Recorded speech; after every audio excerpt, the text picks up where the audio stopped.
Nuclear power in the eyes of the world got off to a very bad start. On August 6, 1945, an American B-29 bomber dropped the world's first deployed atomic bomb on Japan. Thus, the fear of nuclear reactors for generations, even to this day. The peaceful and efficient use of nuclear energy to produce controlled heat, making steam to drive turbines, to produce electricity had a terrible PR campaign, and the world's mistaken perception of nuclear power remains to this day.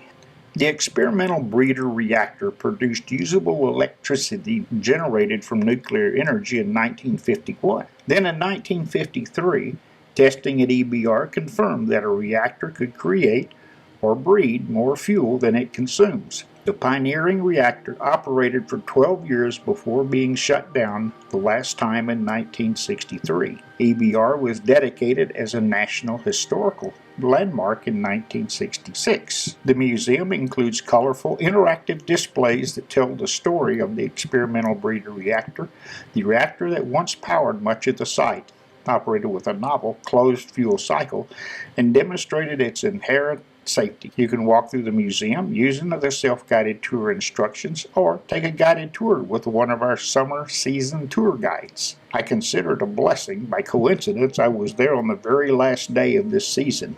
At the end of this video, I have added a movie, Idaho, at the center of nuclear history. Stay tuned.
He was disturbed by that because we run experiments to.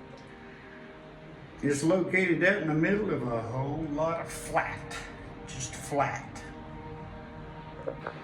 This room looks like something out of an old movie.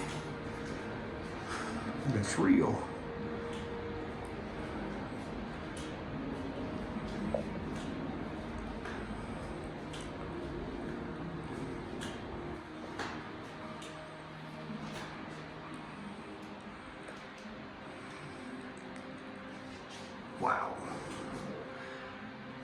Here we go. Radiation elevator.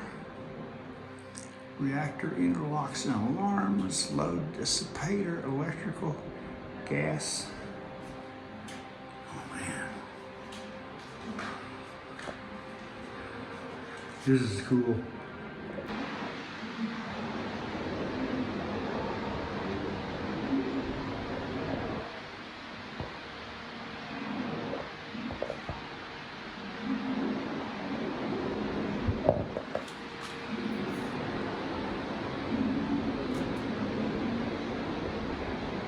The museum is closed now, but will be open 7 days a week from 9 a.m. to 5 p.m.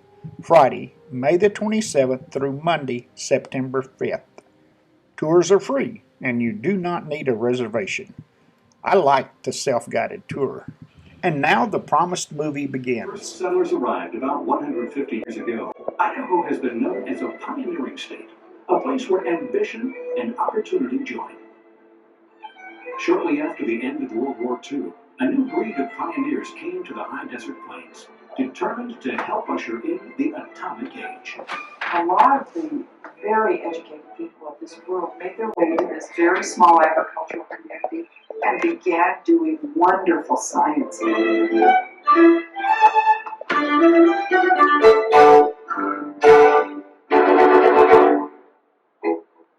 In 1939, scientists discovered that when the nucleus of a uranium atom is bombarded by an atomic particle, the atom splits in two, releasing enormous amounts of energy in the process.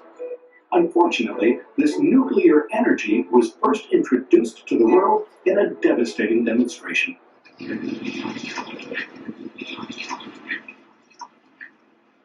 Well, there's an old saying that you never have a second chance to make a first impression.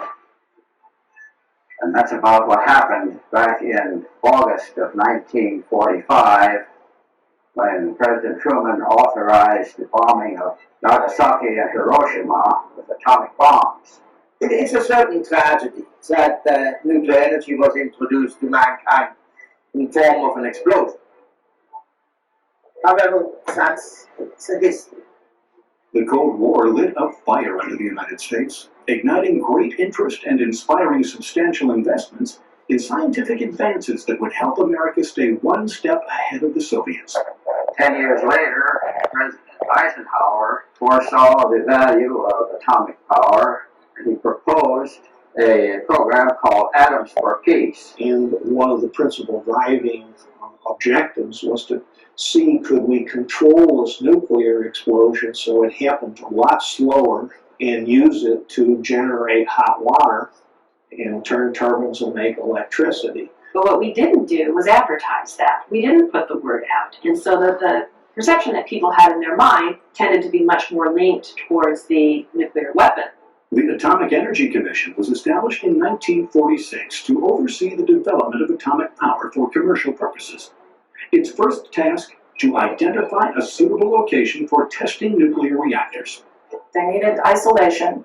They needed a place that was not going to be very near other military areas. They needed a population nearby that might support a growing community of people who would be working at the site. They also needed sufficient electrical power, and they needed a place where there was plenty of water. When the Atomic Energy Commission chose the former Navy Proving Grounds near Idaho Falls for its National Reactor Testing Station, competition was keen to become the AEC's new headquarters. In promotional materials, Idaho Falls billed itself as the Atomic City. For some residents, however, atomic energy still was not the most comfortable fit. At first, I think people were a little afraid of the site. I remember as we would travel back and forth, across the desert, we thought things at the site were always synonymous with the bomb. And that simply is not possible for a reactor to blow up in any way like a bomb blows up. As you got out there and you realized really what was going on, why those kinds of fears would fade away. Atomic energy has been a good neighbor for the city of Idaho Falls for many years. I think the site transformed Idaho Falls. The interest of the people from outside, have stimulated our school system. have certainly stimulated our economy, and the site is a blessing. In less than 20 years' time, 52 experimental reactors were built right here in Idaho. 52 reactors is a lot of reactors. And no one else can come close to that. The site is famous for building all kinds of reactors, gas-cooled reactors and liquid metal-cooled reactors, and pressurized water reactors and boiling water reactors and heavy water reactors. This really represents the focus and foundation for what took place in nuclear power development throughout the world. The pioneering tests conducted at the Idaho site attracted atomic energy's best and brightest from across the country and around the world. It's a site to demonstrate cutting-edge, high-risk technologies. That's why we're here. In our past, we drew experimenters and scientists from all over the world to do that. What was it like to be part of this historic venture? The job was fun. I mean, it was like, it was that way for 30 years. It was fun because we oftentimes had to make decisions where we could not go to somebody else and say, what's your experience? They didn't have any experience.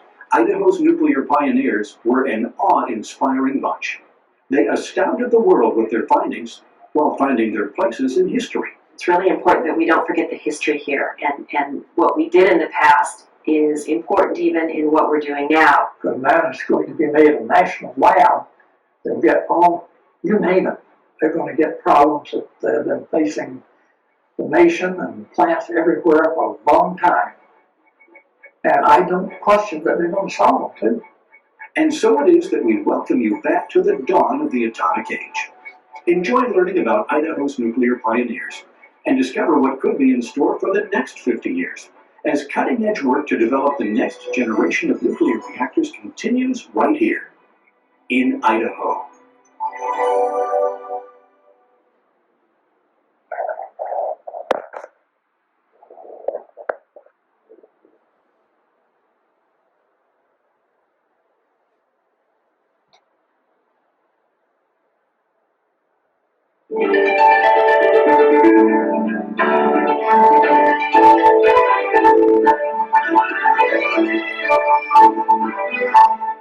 Today I will talk about a very important subject.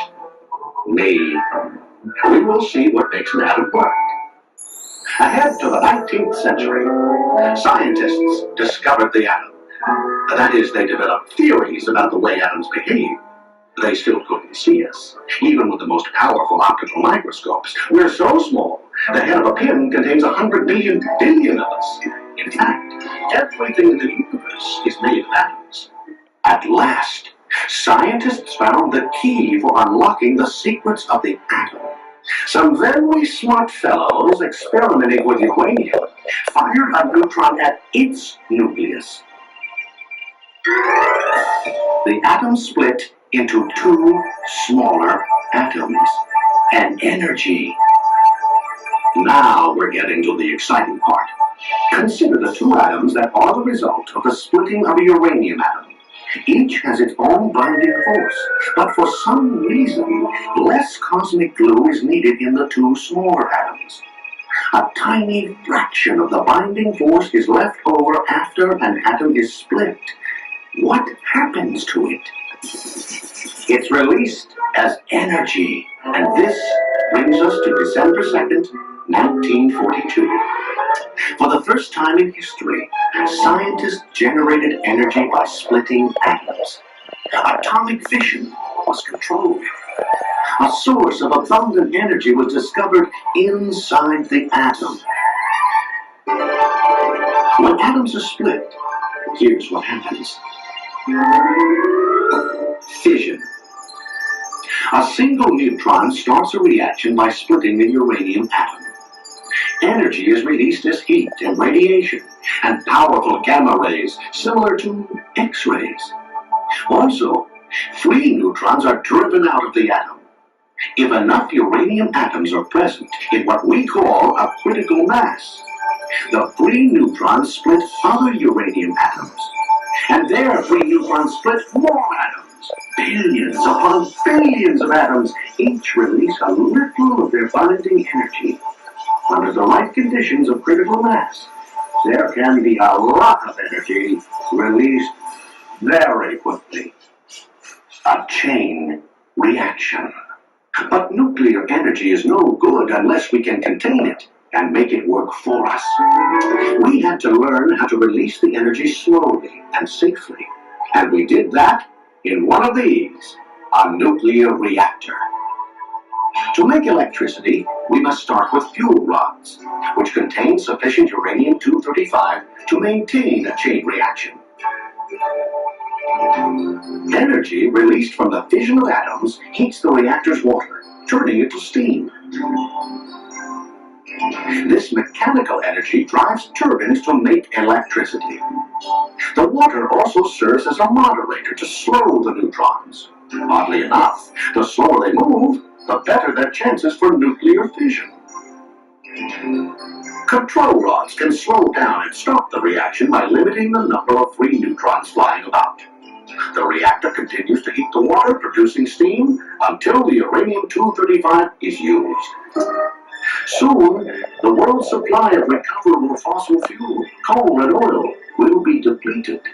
Then, we will have to rely on the energy from inside the atom to produce our electricity, for our cities and industries. Research scientists continue to look for peaceful applications of nuclear energy. Pioneering research tempered with wisdom will enable